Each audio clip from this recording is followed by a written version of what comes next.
Violation of existing agreement का यह मतलब नहीं है कि चीन चढ़ दौड़ा हमारे ऊपर।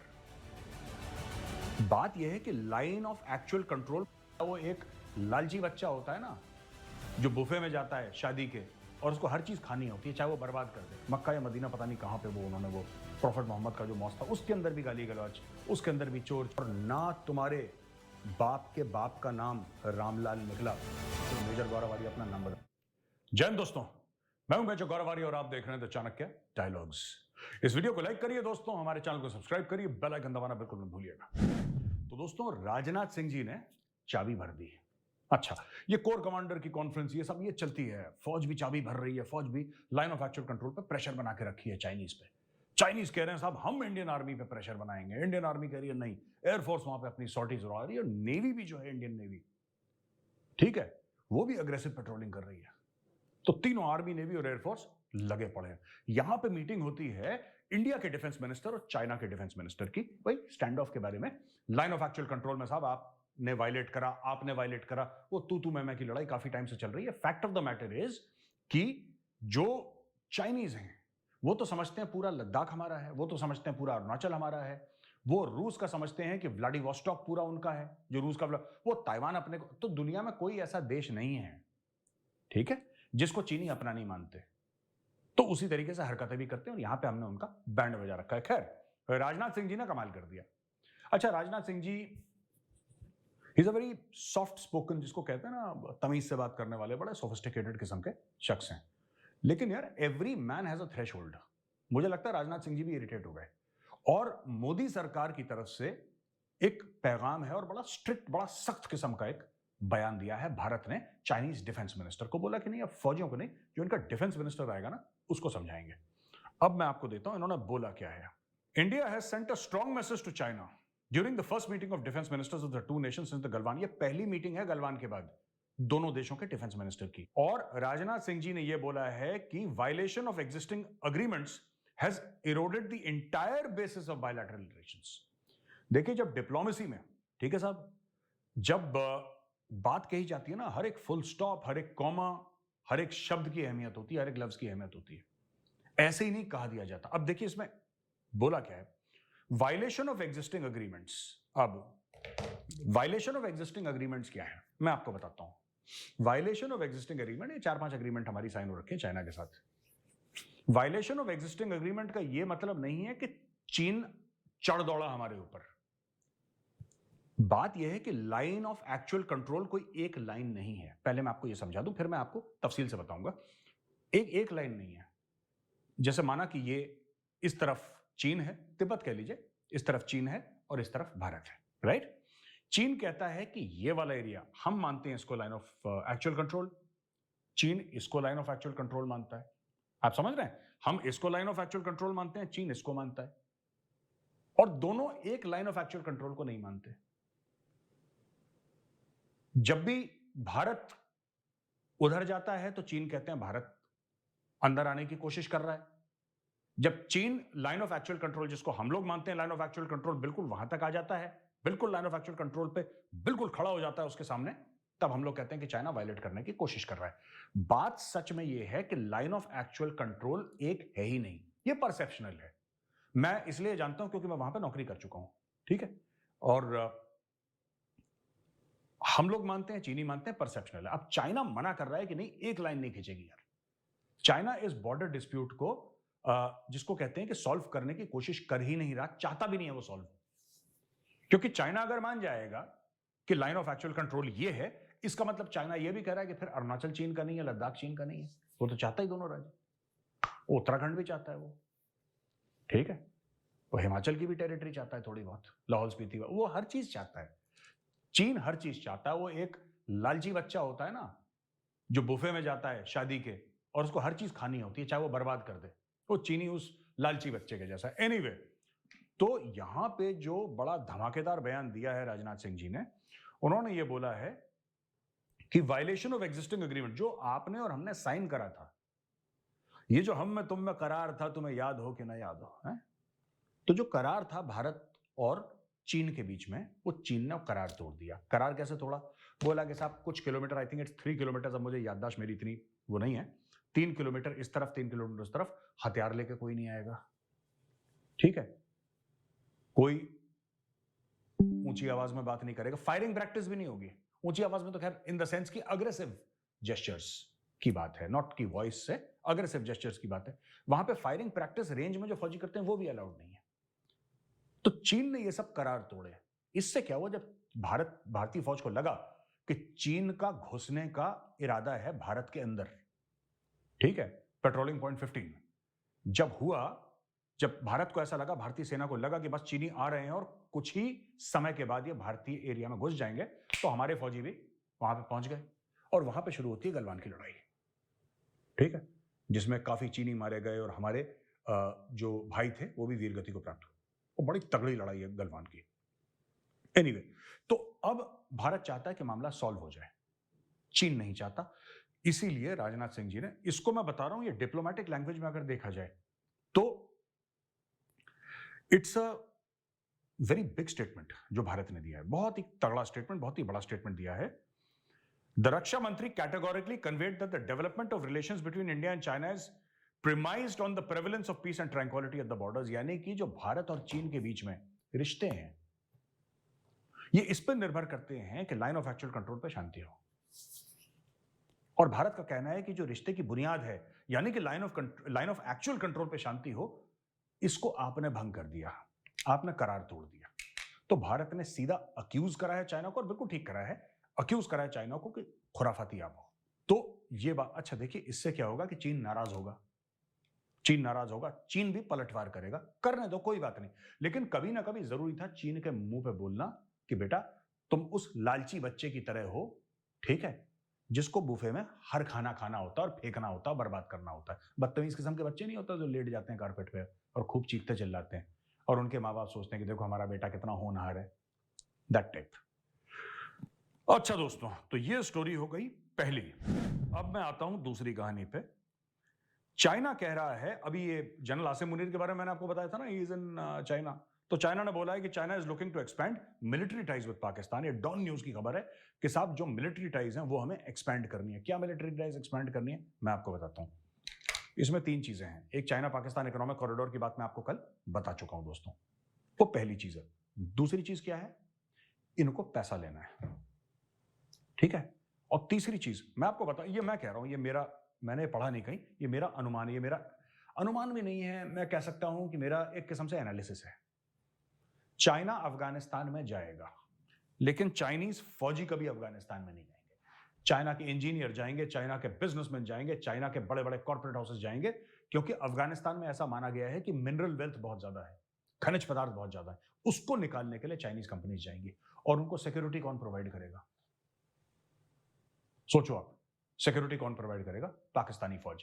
क्योंकि भाड़े की फौज दुनिया में बहुत कम है, इक्के दुक्के उसमें से एक पाकिस्तान है, और भाड़े का न्यूक्लियर प्रोग्राम भी है इनका, इनके पास सब भाड़े का है। पाकिस्तान इज रेंट या सेल, आपको जो करना है वो, जैसे 2 BHK या 3 BHK अपार्टमेंट होते हैं ना, आपको खरीदना है तो खरीद लो, आपको रेंट पे लेना है रेंट पे ले लो। तो चाइना ने पाकिस्तान को खरीद भी लिया और रेंट पे भी ले लिया, कुछ हिस्सा खरीद लिया, कुछ हिस्सा रेंट पे ले लिया। ये पैसा देंगे और जब ये अफगानिस्तान के अंदर घुसेंगे तो इनको सिक्योरिटी प्रोवाइड करेगी पाकिस्तानी आर्मी। अब मुझे नहीं लगा चाइनीज क्या सोच रहे हैं, मुझे नहीं समझ में आ रहा कि किस तरीके से प्रोवाइड करेगी, क्योंकि पाकिस्तान के अंदर तो खुद सिक्योरिटी प्रोवाइड नहीं कर पा रहे। They are not able to provide security to Chinese people inside Pakistan. अब ये क्या ही करेंगे अफगानिस्तान में, ये तो ऊपर वाला जानता है बेहतर। अच्छा दोस्तों, 2-3 खबरें बड़ी इंटरेस्टिंग है मेरे पास। नवाज शरीफ जहां पे रहता है ना, नवाज शरीफ जहां पे रहता है, एवन फील्ड फ्लैट्स हैं, बड़े अपस्केल हैं और hundreds of millions of dollars के हैं, ऐसा मैंने सुना है, मैंने तो कभी देखे नहीं है। But Avenfield and Park Lane area, यहां पे लोगों ने, एक्चुअली क्या है, पाकिस्तानियों की आदत है, ठीक है, खासतौर से जो इनकी पॉलिटिकल क्लास है, इनकी आदत है, जहां पे जाएंगे ना गंद फैलाएंगे। ये पूरी दुनिया को लाहौर बनाना चाहते हैं। मैं आपको बताता हूं इनके साथ इनको खाज क्या है, इनको खुजली क्या है पाकिस्तानियों को। ये जहां जाते हैं उसको लाहौर बनाने की कोशिश करते हैं। जिनने लाहौर नहीं देखा वो जमिया ही नहीं, वही वाला पुराना डायलॉग रिपीट कर करके घिसा पिटा। इन्होंने करा क्या है, ठीक है, इन्होंने ये करा है कि जहां पे नवाज शरीफ रहता है ना, उसके सामने लोग खड़े हो जाते हैं, उसके घर के सामने पाकिस्तानी, और गाली गलौज करते हैं। फिर नवाज शरीफ के लोग आएंगे, इनको गाली गलौज देंगे, तहरीक इंसाफ वालों को, तहरीक इंसाफ वाले इनको गाली देंगे। वो जो वहां पे हैं, मुझे तो लगता है किसी दिन एवनफील्ड वाले निकल के सड़क पे आ जाएंगे, प्रदर्शन करेंगे कि गो बैक टू पाकिस्तान। मैंने क्या बोला था? मैं पाकिस्तानियों को नहीं बोल रहा, मैं कुछ सियासी वर्कर्स के लिए ये मुहावरा बोल रहा हूं, पाकिस्तानी कौम के लिए नहीं, सियासी वर्कर्स के लिए। ठीक है, कि कुत्तों को ना घी हजम नहीं होता। मैं आपको बता रहा हूं, ये बात सही है, कुत्तों को घी हजम नहीं होता, कुत्तों का पेट खराब हो जाता है। और इनके साथ यही है, चाहे वो किसी भी, ये जहां पे भी जाएंगे गंद, ये रेस्टोरेंट में गंद मचाएंगे कि लोग चिढ़ जाएंगे यार, कि मतलब मेरा रेस्टोरेंट है, इसमें पाकिस्तानी क्यों आ गया? क्योंकि इन्होंने कुछ करना है। इन्होंने मक्का को नहीं छोड़ा यार, मक्का या मदीना पता नहीं कहां पे वो उन्होंने वो प्रॉफिट मोहम्मद का जो मौत था, उसके अंदर भी गाली गलौज, उसके अंदर भी चोर चोर के नारे, ये मतलब हर जगह। और इतना सा बोल के पाव भर का, ठीक है, पाव भर की उसकी सियासत, राइट?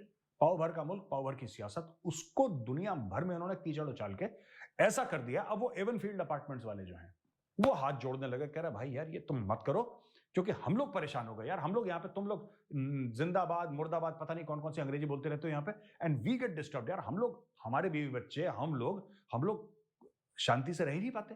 24 घंटे तुम्हारी पॉलिटिक्स ही खत्म नहीं हो रही, और पैसे है नहीं तुम्हारे पास, तुम्हारे पास असासे नहीं है, तुम्हारे पास पैसे नहीं है, तुम्हारे पास क्रेडिबिलिटी नहीं है, तुम्हारे पास इज्जत नहीं है, तुम लोग नारे किस चीज के लगाते हो यार?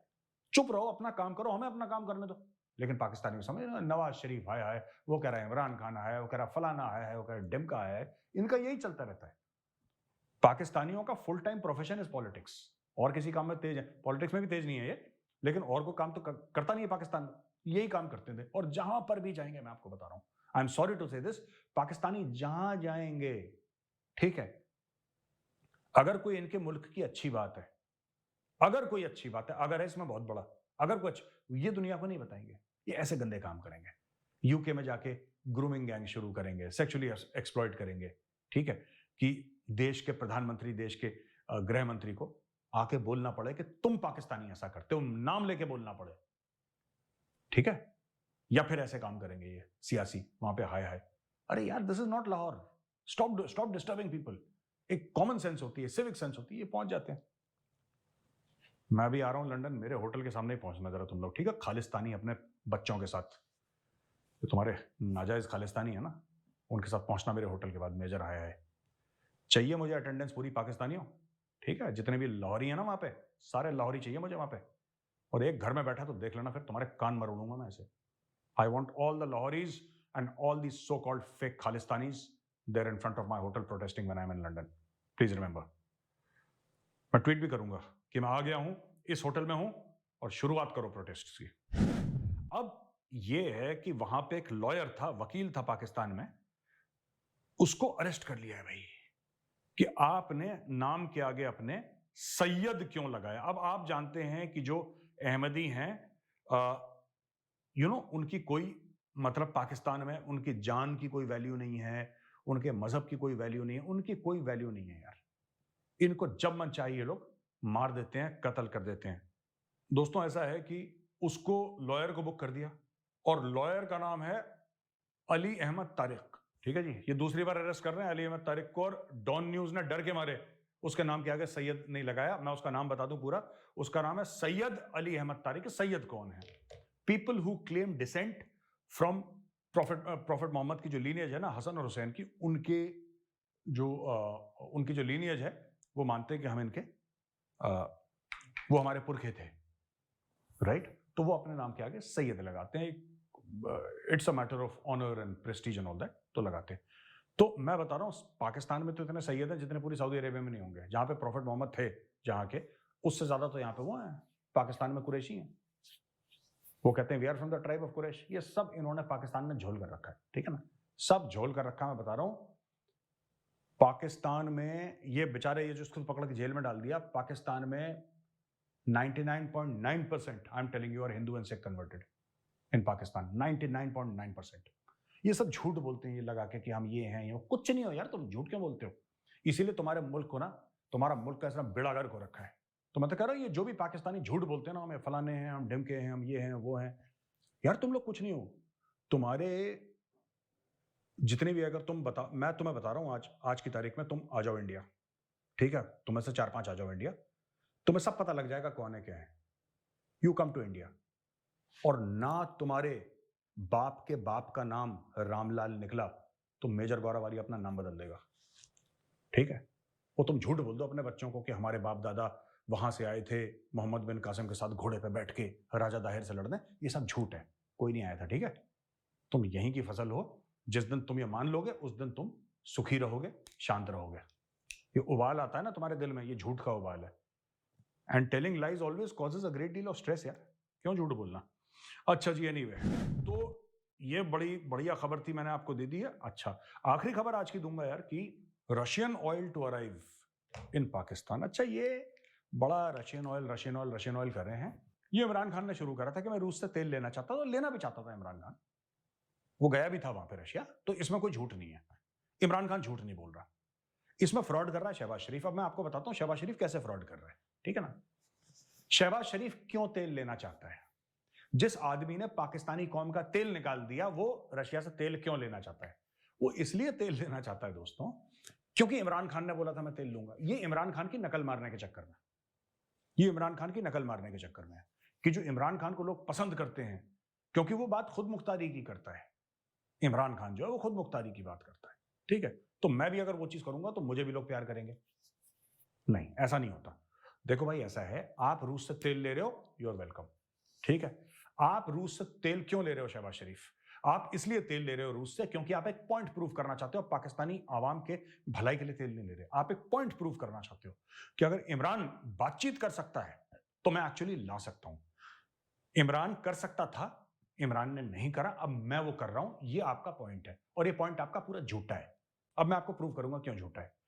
देखिए, इनको 1 साल लगा बात करते करते करते, अब ये कह रहे हैं कि अगले महीने तेल आ जाएगा।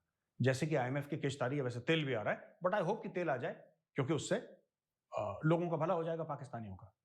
पहली चीज तो आप, ये मैं बात नहीं करूंगा कि आपके पास रिफाइन करने की कैपेसिटी है नहीं है, that is Pakistan internal headache. आप लोगों को सबसे पहले यह बताएं कि किस रेट पे आपने वो तेल तय करा है। आप कौम के सामने बताएं ना, भारत ने किस रेट पे तय करा है, वो तो वेबसाइट पे जाइए, मिनिस्ट्री ऑफ एक्सटर्नल अफेयर्स की आपको रिटन स्टेटमेंट मिल जाएगा, जयशंकर साहब का। हमारा तो बड़ा ओपन मामला है, ओपन मामला है, हमारे तो अखबारों में आ जाता है। आप बताओ ना, आपने कितने रेट पे तेल तय करा है, ये बताइए, पहली चीज। अब ये बताएंगे नहीं डर के मारे, क्योंकि इनको लगेगा अगर इंडिया से ज्यादा महंगा हो गया तो इमरान खान फिर इनकी पिटाई करेगा। इमरान खान ने तो वैसे ही बेटा तुम्हारी पिटाई करनी है, इमरान खान ने वैसे ही तुम्हें कूटना है। चाहे तुम तेल महंगा लाओ सस्ता लाओ, तो वो कुटने की बात छोड़ दो। ये बताओ कि भाई ये हो क्या रहा है मामला, ये इशू क्या है, ये तो समझाओ जरा, कितने का लिया तेल। अच्छा, दूसरी चीज, इंडिया तो, इंडिया लेता है जब भी तेल रूस से, अपने खुद के इंडियन रुपीज में लेता है। India buys oil in Indian rupees from Russia. मैं पूछना चाहता हूं इन लोगों से, ठीक है, I want to ask all these Pakistanis जो बड़ी खुशियां मना रहे कि जी हमें बोल दिया है कि डॉलर में देने की जरूरत नहीं है और आप किसी भी फ्रेंडली कंट्री की करेंसी में दे सकते हो। ओ भाई, अगर आप चाइनीज युआन में भी दोगे तो आपके पास चाइनीज युआन है देने के लिए? नहीं है ना, मुफ्त में रेवड़ियां थोड़ा ना बट रही है वहां पे। चाइनीज युआन में भी अगर आपको तेल की पेमेंट देनी है रशिया को, तो आपको चीन से फिर लोन लेना पड़ेगा ना। पैसे तो आपको चीन से ही लेने हैं, क्योंकि आपके पास ना डॉलर है, ना युआन है, ना यूरो है, ना पाउंड है, कुछ तो है नहीं आपके पास। You don't have anything. Number one, you don't have anything, and number two, your own currency is not acceptable to anybody. आपके खुद पाकिस्तानी आपकी करेंसी पे थूकते हैं यार। पाकिस्तानी रुपए को कुछ नहीं समझते। आप क्या बात कर रहे हो? आप इंडिया से कंपेयर करने की कोशिश कर रहे हो तो दुनिया के सामने बता दो कि इस रेट पे हमने तेल खरीदा है और ये पैसे हैं जो हम देंगे रूस को।